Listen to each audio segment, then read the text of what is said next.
नमस्कार दोस्तों, मैं सुप्रिया स्वागत करती हूं आपका डिकोड एग्जाम के डेली करंट अफेयर की क्लास में। दोस्तों, आज हम अपनी करंट अफेयर की क्लास में डिस्कस करेंगे 6 ऑफ मई 6 मई से रिलेटेड करंट अफेयर को। तो चलिए जल्दी से आप सभी लोग सेशन से जुड़ जाइए, सेशन को शेयर कर दें आप सभी लोग। और जैसा कि आज है सैटरडे और कल है संडे, तो आपके पास काफ़ी टाइम रहेगा अपने रिवीजन के लिए। तो अच्छे से अपने जितने भी सब्जेक्ट हैं, ठीक है, जो आपका एग्जाम है, अभी देखिए 14 ऑफ मई दूर नहीं है, बहुत पास आ चुका है। एडमिट कार्ड भी आप लोगों को मिल चुका है, आप लोगों ने देख भी लिया होगा आपका सेंटर कहाँ पे। तो लग जाइए अपने प्रिपरेशन में और जल्दी से जल्दी जो है अपने चीज़ों को रिवीजन करिए, स्पेशली अपने करंट अफेयर को। तो आइए स्टार्ट करते हैं अपने सेशन को और क्लास स्टार्ट करें। उसके पहले कहना चाहूंगी जल्दी से चैनल को सब्सक्राइब कर लीजिए और बेल आइकन को प्रेस कर लीजिए। इससे आपको चैनल से रिलेटेड हर क्लास की वीडियो का प्रॉपर नोटिफिकेशन मिलेगा और आपकी कोई भी क्लास मिस नहीं होगी। तो आइए दोस्तों स्टार्ट करते हैं अपनी क्लास। और आज की क्लास में दोस्तों हमारा सबसे पहला प्रश्न है कि निम्न में से किस देश के उच्चायोग ने कारगिल में project return to roots launch किया है। तो कारगिल में देखिए एक प्रोजेक्ट लॉन्च किया गया है जिसका, ठीक है, ये है रिटर्न टू रूट्स। ये किस देश के उच्चायोग ने जो है इसको लॉन्च किया है। ऑप्शंस आप देख रहे हैं दोस्तों, ठीक है, जापान है, ऑस्ट्रेलिया है, अमेरिका है या फिर फ्रांस है। दोस्तों इसका जो करेक्ट आंसर है वो है बी, यानी कि यहाँ पे बात करें तो ऑस्ट्रेलिया जो है, ऑस्ट्रेलिया के उच्चायोग ने किया है। तो देखिए ऐसा पहली बार है, ठीक है, कि भारत में ऑस्ट्रेलिया उच्चायोग ने कारगिल में एक परियोजना, ठीक है, रिटर्न टू रूट्स के लिए अपने सरकारी अनुदान की घोषणा की है। ध्यान रखिएगा, ठीक है, ये परियोजना कहाँ से संबंधित है दोस्तों। रिटर्न टू रूट्स जो परियोजना है ये कारगिल से संबंधित है और इसमें जो है अपने सरकारी अनुदान से घोषणा करने की जो बात की गई है वो ऑस्ट्रेलियाई उच्चायुक्त के द्वारा किया गया है। ये घोषणा जो की गई है वो ऑस्ट्रेलियाई उच्चायुक्त, जिनका नाम है बेरी ओफारेल की अध्यक्षता में एक बैठक हुई थी, ठीक है, श्रीनगर में। और इसी विशेष बैठक के दौरान जो है ये घोषणा की गई है। बात करें इस प्रोजेक्ट के बारे में, रिटर्न टू रूट्स, तो इसका देखिए मुख्य उद्देश्य क्या है। जो राष्ट्रीय शिक्षा नीति है, ठीक है, जो नेशनल एजुकेशन पॉलिसी है दोस्तों 2020 की, उन लक्ष्यों के साथ संरेखण में पारंपरिक ज्ञान और वर्तमान स्कूल विज्ञान कार्यक्रम को एकीकृत जो है करना, ये इसका बेसिकली उद्देश्य है। तो एजुकेशन से रिलेटेड है और साथ ही साथ इस शिक्षा नीति, इस राइट टू रूट्स, ठीक है, रिटर्न टू रूट्स परियोजना की बात करें तो इससे जो लाभान्वित होंगे, तो यहाँ पे जो आदिवासी पृष्ठभूमि के जो स्कूली बच्चे हैं उनमें भी वैज्ञानिक समझ बढ़ाने जो है ये सारी चीजें शामिल किया गया है कि उनके भी अंदर एक वैज्ञानिक समझ बढ़े, ठीक है, उनकी जो शिक्षा है वो एक तरीके से जो इस समय वर्तमान की राष्ट्रीय शिक्षा नीति है उसके अनुरूप हो। इन सबको ध्यान में रखते हुए ये जो परियोजना शुरू की गई है रिटर्न टू रूट्स, और ये देखा जाए इसमें सरकारी अनुदान की जो घोषणा की गई है वो ऑस्ट्रेलिया उच्चायुक्त के द्वारा किया गया है। दोस्तों ऑस्ट्रेलिया की दोस्तों बात करें, जैसा कि आपको पता है ये विश्व का सबसे छोटा महाद्वीप है, ठीक है, और यहाँ पे हम बात करें इसकी जो कैपिटल है वो है कैनबरा, ठीक है। ऑस्ट्रेलिया जो कि कैपिटल दोस्तों क्या है, कैनबरा, जो कि आपके ऑस्ट्रेलिया के वेस्ट में आपको दिखाई देगा। ऑस्ट्रेलिया की जो मुद्रा है वो ऑस्ट्रेलियाई डॉलर है और यहाँ के जो प्रधानमंत्री है वो स्कॉट मॉरिसन है, जो कि कुछ समय पहले भारत के दौरे पे भी आए थे। दोस्तों यहाँ पे आपको दिख रहा होगा फिजिकल मैप खुला हुआ है ये ऑस्ट्रेलिया का, और आपके बारे में यहाँ पे देख लेते थोड़ा कौन कौन सी चीजें हैं। तो देखिए यहाँ पे देखा जाए दोस्तों, तो सबसे पहले हम बात करते हैं डिजर्ट की। दोस्तों देखिए ऑस्ट्रेलिया का जो सबसे बड़ा डिजर्ट है दोस्तों वो है ग्रेट विक्टोरिया डिजर्ट, जो कि आपको यहाँ पे देखने को मिल रहा है, ग्रेट विक्टोरिया डिजर्ट, ठीक है। यहाँ पे गिब्सन डिजर्ट भी है, जो कि आपसे पूछा गया है कि गिब्सन डिजर्ट हो गया, ग्रेट सैंडी डिजर्ट हो गया, ये किस देश में है दोस्तों, तो ये ध्यान रखिएगा ये आपके ऑस्ट्रेलिया में है।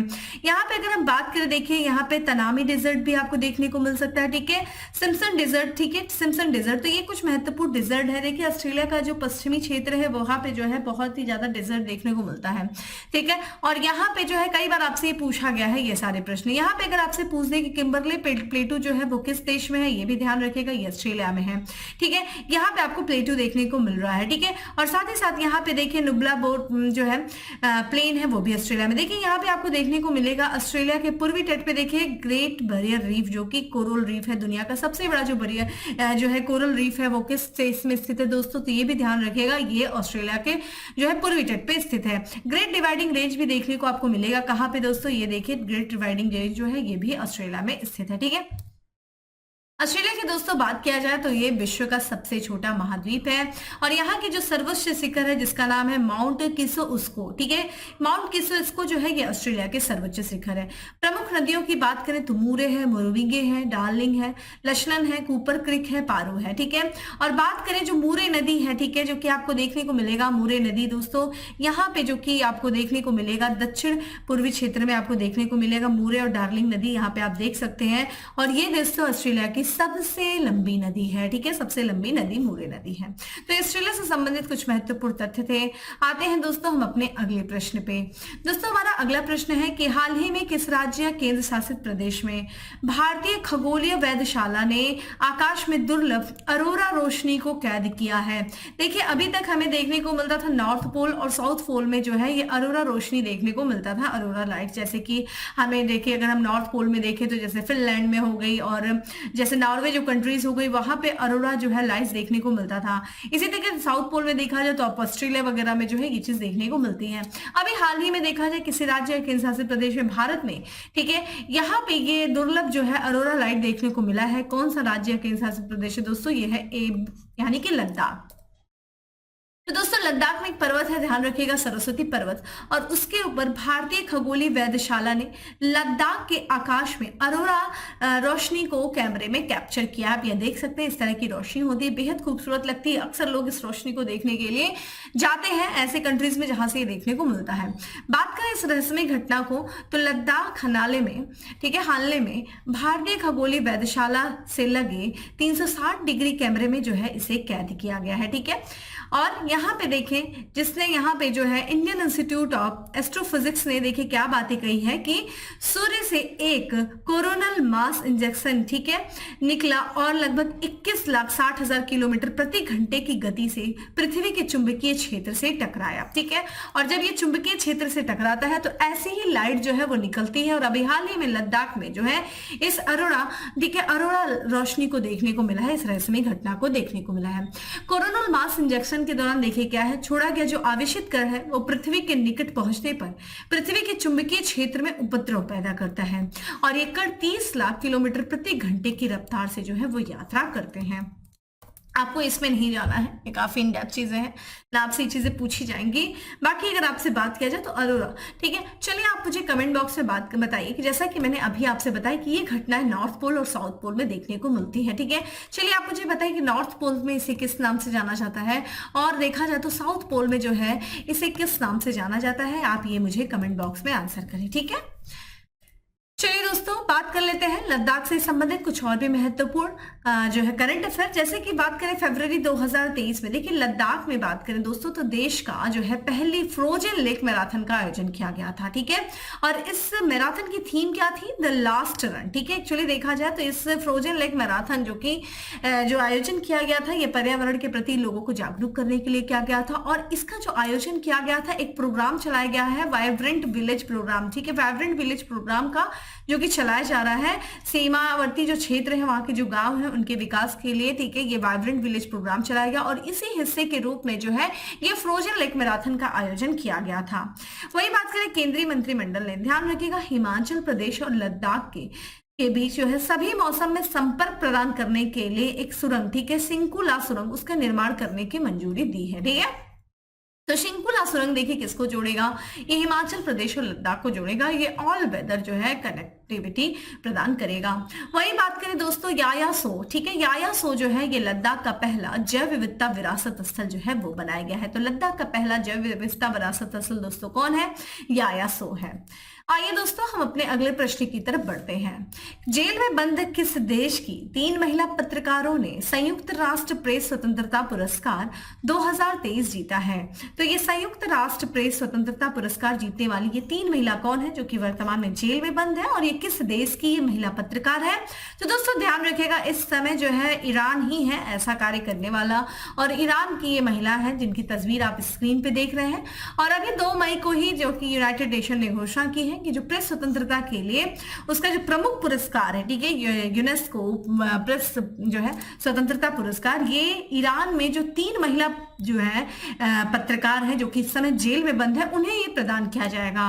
और इन महिला पत्रकारों को जो सच्चाई और जवाबदेहिता के प्रति उनकी जो प्रतिबद्धता है उसके प्रति जो है प्रदान किया जाएगा। ठीक है, इन पुरस्कारों में बात करें, देखिए किसे किसे ये पुरस्कार दिया जाएगा, तो नीलोफर हमीदी, ठीक है, एलाहे मोहम्मदी और नरगिश मोहम्मदी, जो कि ये 3 महिलाएं हैं जिनको ये पुरस्कार प्रदान किया जाएगा।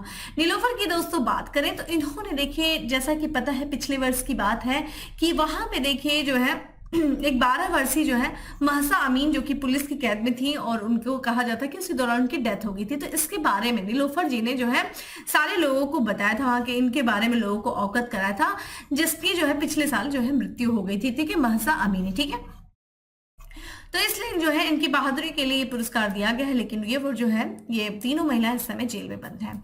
आइए बात कर लेते हैं यूनेस्को का जो विश्व प्रेस स्वतंत्रता पुरस्कार है।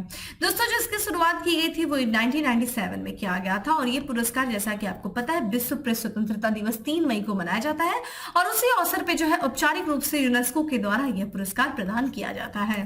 ठीक है, इस पुरस्कार देखिए ये किसको किसको दिया जाता है, बेसिकली व्यक्तियों को भी दिया जाता है, संगठनों को, संस्थानों को भी दिया जाता है जिन्होंने देखिए जान जोखिम में डालकर दुनिया में कहीं भी रक्षा या फिर प्रेस की स्वतंत्रता को बढ़ावा देने में उत्कृष्ट योगदान दिया है।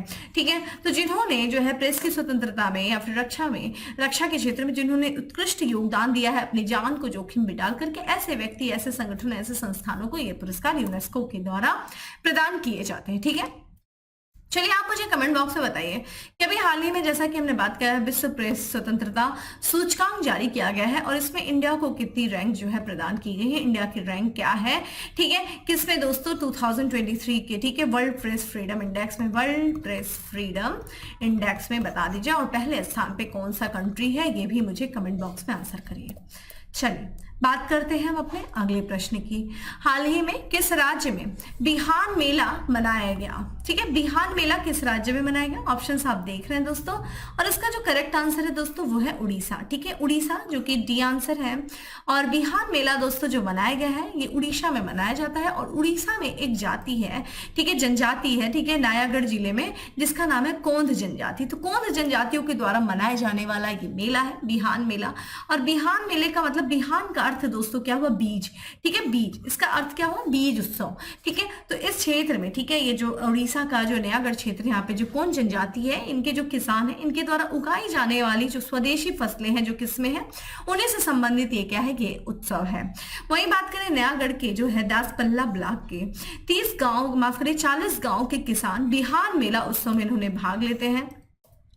ठीक है, और ये क्या करते हैं, बेसिकली देखा जाए जो किसान होते हैं वो अपनी खरीफ फसल काटने के ठीक बाद त्योहार के लिए अपनी तैयारी शुरू करते हैं, जिसमें देखिए धान है, बाजरा है, मक्का है, ज्वार, दोनों प्रकार के जो संकर और देशी प्रकार जो है वो शामिल होते हैं।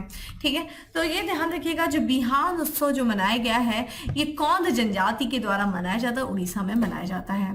देखिए अभी हम लोगों ने उड़ीसा से संबंधित बात किया था कि अभी 2 दिन पहले चर्चा किया था कि उड़ीसा में जो सिमलीपाल टाइगर रिजर्व है, ठीक है, तो जो कि उड़ीसा के मयूरभंज जिले में है सिमलीपाल टाइगर रिजर्व और यहाँ पे जो है एक, ठीक है, दुर्लभ मेलानिस्टिक बाघ जो है वो मृत पाया गया था। तो देखिए हम लोगों ने ये भी बात किया गया था भारत में जो है 53 टाइगर रिजर्व है, जिसमें से उड़ीसा में दोस्तों 2 टाइगर रिजर्व है, एक सिमलीपाल टाइगर रिजर्व है और दूसरा कौन सा है दोस्तों, सतकोशिया टाइगर रिजर्व। तो आपसे ये पूछा जाता है और मैंने आप लोगों से ये भी पूछा था कि आप लोग बताइए कि अभी हाल फिलहाल में 53वां टाइगर रिजर्व कौन सा, दोस्तों आप लोगों ने आंसर दिया था उत्तर प्रदेश का। ठीक है, आते हैं हम अपने अगले प्रश्न पे कि निम्न में से किस संस्था ने भारतीय छोटे और मध्यम आकार के व्यवसायों को समर्थन देने के लिए 2 नई पहल की शुरुआत किया है। ठीक है, तो स्मॉल मीडियम बिजनेस को जो है समर्थन देने के लिए जो है 2 नई पहल की शुरुआत की गई, किसके द्वारा, माइक्रोसॉफ्ट के द्वारा। तो करेक्ट आंसर सी है। ठीक है, तो माइक्रोसॉफ्ट इंडिया की बात करें दोस्तों तो इससे छोटे और मध्यम आकार के व्यवसायों को उनकी डिजिटल परिवर्तन यात्रा में, ठीक है, समर्थन देने के लिए 2 नई पहल की शुरुआत की है। ठीक है, किसने किया दोस्तों, माइक्रोसॉफ्ट इंडिया ने। पहल का उद्देश्य क्या है दोस्तों, तो भारतीयों को उनकी व्यावसायिक चुनौतियों का समाधान करने, संचालन में सुधार करने, दक्षता बढ़ाने और विकास को गति देने में मदद करना जो है यही इसका उद्देश्य है। ठीक है, तो ये इस पहल का उद्देश्य हमें देखने को मिलता है। बात करें दोस्तों तो यह एक समर्पित, अगर हम बात करें माइक्रोसॉफ्ट की तो यह एक समर्पित वेबसाइट है जिसे भारत में व्यापार मालिकों और उद्यमियों को साथियों के साथ नेटवर्क बनाने, उनके कौशल को बढ़ाने और समग्र विकास हासिल करने के लिए साथ में लाने के लिए डिजाइन किया गया है। ठीक है, तो ये जो है पहल जो है इस चीज के लिए है बेसिकली कि जो छोटे और मध्यम आकार के व्यवसाय हैं उनको समर्थन देने के लिए, डिजिटल परिवर्तन यात्रा में समर्थन देने के लिए ये पहल जो है माइक्रोसॉफ्ट के द्वारा शुरू की गई है। दोस्तों माइक्रोसॉफ्ट की बात करें तो इसकी जो स्थापना हुई थी वो 4 अप्रैल 1975 को किया गया था। किसके द्वारा किया गया था, यानी कि इसके अगर संस्थापक देखें तो बिल गेट्स हैं, साथ ही देखा जाए पॉल एलन है। इसका जो मुख्यालय वह है वाशिंगटन, ठीक है, जो कि यूनाइटेड स्टेट ऑफ अमेरिका में स्थित है।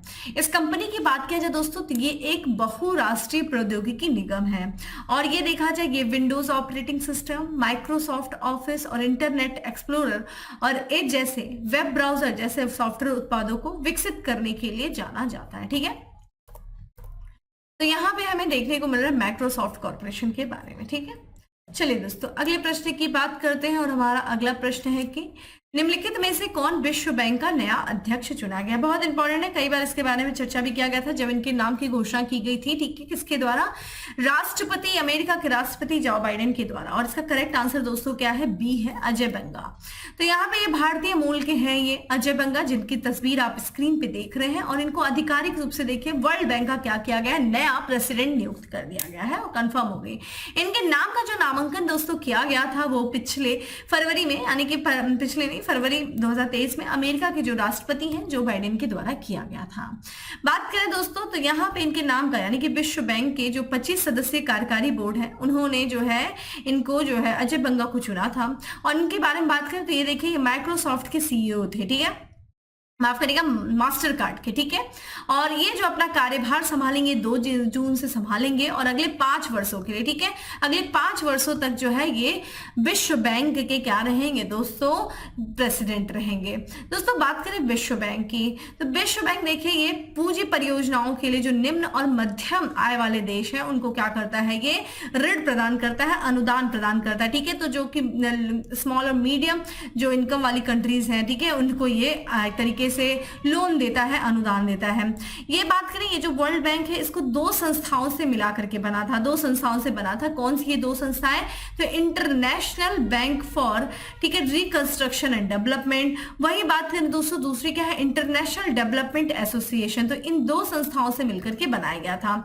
इसकी जो स्थापना दोस्तों हुई थी वो 1944 में हुआ था। तो इसी के साथ साथ जो है IMF इंटरनेशनल मॉनेटरी फंड की भी स्थापना हुई थी। किस सम्मेलन के दौरान, तो ब्रेटन वुड्स सम्मेलन के दौरान। ठीक है, इसकी जुड़वा बहन भी कही जाती है और इन दोनों का ही जो हेडक्वार्टर है दोस्तों विश्व बैंक का वो वाशिंगटन DC में ही है। ठीक है, तो ये ध्यान रखिएगा वर्ल्ड बैंक की स्थापना और IMF की स्थापना 1944 में की गई थी। तो ध्यान रखिएगा न्यू प्रेसिडेंट जो दोस्तों बनाए गए हैं वर्ल्ड बैंक के, वो बनाए गए हैं दोस्तों कौन, अजय बंगा। 2 जून से ये अपने कार्यभार को संभालेंगे और ये मास्टर कार्ड के पहले CEO थे। ठीक है, आते हैं दोस्तों हम अपने अगले प्रश्न पे। अगला प्रश्न है दोस्तों की फोर्ब्स के अनुसार कौन सा एथलीट सबसे अधिक कमाई करने वाला बन गया है। ये दोस्तों ये है पुर्तगाल के जो है फुटबॉलर जिनका नाम है क्रिस्टियानो रोनाल्डो, वो बन गए हैं।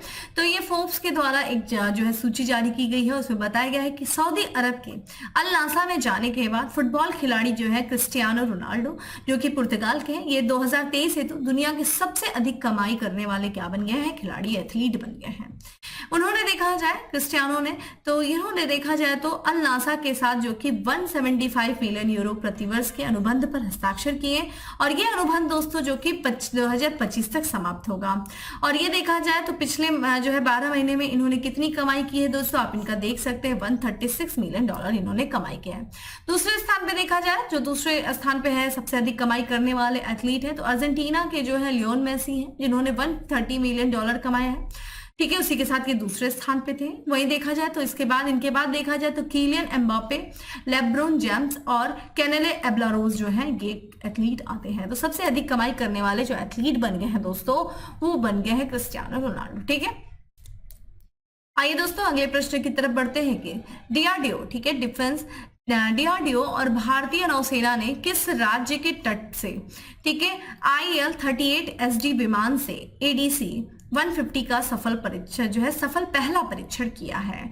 ठीक है, तो defence and research and development organisation और भारतीय नौसेना ने किया है। ठीक है, एडीसी 150 का सफल परीक्षण किसके, तो ये दोस्तों किया है गोवा। ठीक है, गोवा तट से किया है। Correct answer is B.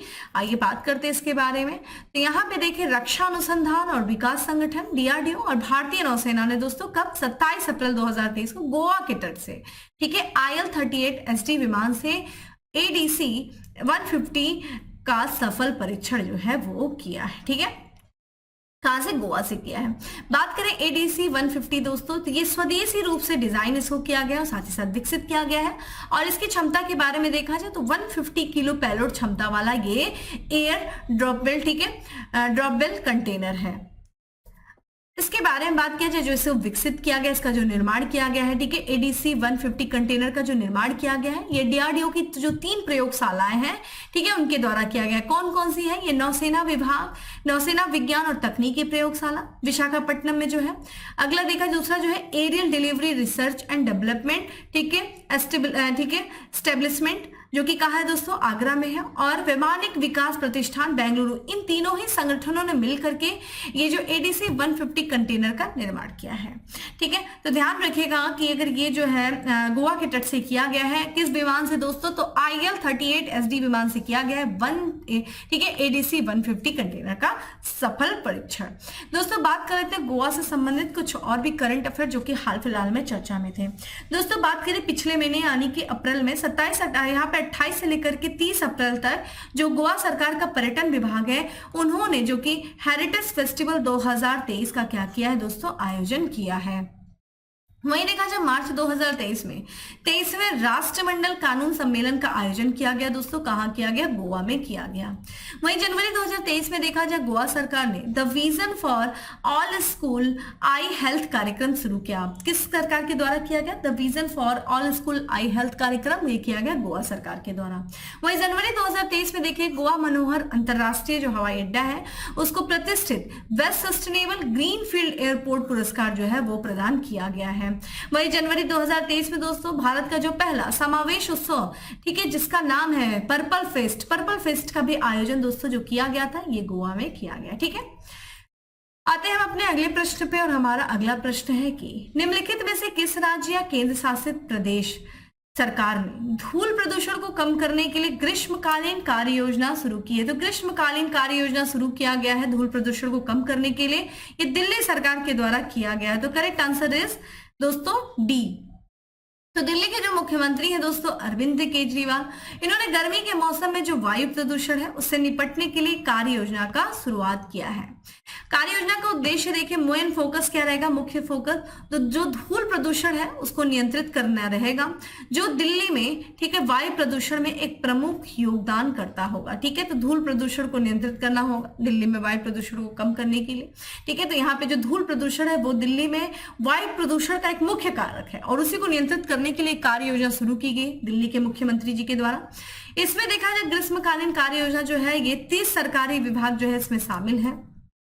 इसमें देखा जाए धूल प्रदूषण जो है ये खुले में कूड़ा जलाने, औद्योगिक क्षेत्रों में कूड़ा करकट डालने पर रोक लगाने के लिए पेट्रोलिंग टीमों का जो है वो गठन किया जाएगा। पेट्रोलिंग टीम पूरा देखती रहेगी, कोई ऐसा तो नहीं कि खुले में भाई कोई कूड़ा जला रहा है या फिर औद्योगिक जो क्षेत्र है वहां पे कोई कूड़ा करकट डाल रहा है, ये सारी पेट्रोलिंग की जाएगी।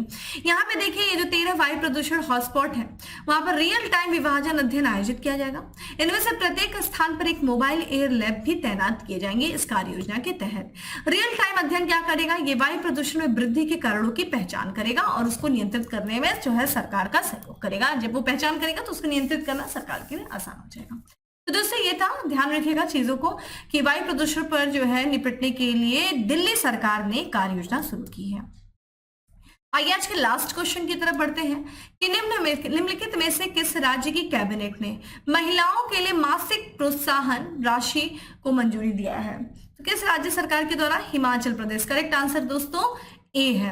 तो हिमाचल प्रदेश के जो मुख्यमंत्री हैं दोस्तों सुखविंदर सुक्खू, उनके नेतृत्व में एक जो है हिमाचल प्रदेश की मंत्रिमंडल ने एक निर्णय लिया है कि स्पीति घाटी में जो है महिलाओं को मासिक प्रोत्साहन राशि जो है वो प्रदान की जाएगी। इसकी मंजूरी जो है हिमाचल प्रदेश मंत्रिमंडल ने दिया है, जिसका नेतृत्व वहां के मुख्यमंत्री के द्वारा किया गया है। इनके जो है यहाँ पे बात करें दोस्तों तो मुख्यमंत्री सुखविंदर सेखू के नेतृत्व में जो मंत्रिमंडल थी उसने स्पीति घाटी में देखिए कितनी मासिक प्रोत्साहन राशि देने की घोषणा किया है महिलाओं को स्पीति घाटी में, तो 1500 रुपए जो है वो मासिक प्रोत्साहन राशि देने की घोषणा की है। ये जो है यहाँ पे देखे ये उन महिलाओं को दिया जाएगा जिनकी जो है 18 वर्ष से आयु जो है आयु की जो बौद्ध विछड़ी सहित सभी पात्र महिलाओं को प्रोत्साहन प्रदान किया जाएगा। और इस पहल को देखिए क्या नाम दिया जाएगा दोस्तों, इंदिरा गांधी महिला सम्मान निधि योजना। आपसे ये भी पूछा जा सकता है कि इंदिरा गांधी महिला सम्मान निधि योजना जो है किस राज्य सरकार के द्वारा शुरू की गई है, तो ये हिमाचल प्रदेश राज्य सरकार के द्वारा शुरू किया गया है। दोस्तों बात करें हिमाचल जिसकी राजधानी देखिए क्या है दोस्तों, शिमला है। राज्यपाल राजेंद्र विश्वनाथ आर्लेकर हैं और यहाँ के मुख्यमंत्री हैं सुखविंदर सिंह सुक्खू। विधानसभा दोस्तों विधानमंडल की बात करें तो यहाँ पे एक सदनी विधानमंडल है, यानी कि मात्र यहाँ पे विधानसभा है जिसमें 68 सीटें हैं। वहीं दोस्तों बात करें संसदीय क्षेत्र की दोस्तों, तो यहाँ पे देखिए जाए राज्यसभा में इसकी 3 सीटें हिमाचल प्रदेश की और लोकसभा में इसकी 4 सीटें हैं।